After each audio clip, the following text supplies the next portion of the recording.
दुष्कर्म अभियोग युवक गिरफ कोर्टे जमीन नामंजूर होबारु जेल गले दुष्कर्म अभियुक्त युवक। मयूरभंज जिला ठाकुरमुंडा ब्लॉक महुलडिया थाना अंतर्गत घुलुघुलिया ग्राम में एक दुष्कर्म मामलें से ग्रामर 36 वर्षीय प्रदीप हो नामक जैनिक युवक को महुलडिया थाना पुलिस गिरफ कर कोर्ट चालाण करिछि।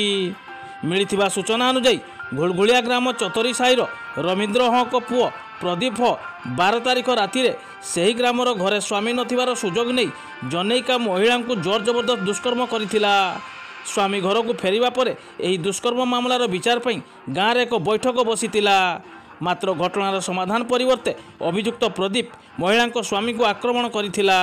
फल दुष्कर्मर शिकार होइतिबा महिला जनक 16 तारिख दिन महुलडिया थाना एतला दायर करथिले। एतला पाइबा परे महुलडिया थाना अधिकारी अशोक कुमार पई 86/2024 एक मामला रुजु करी घटनार अनुसंधान करी अभियुक्त प्रदीप को गिरफ करी डाक्तरी परीक्षा पर 17 तारिख मंगलवार दिन ठाकुरमुंडा जेएमएफसी को कोर्ट में हाजर करथिले।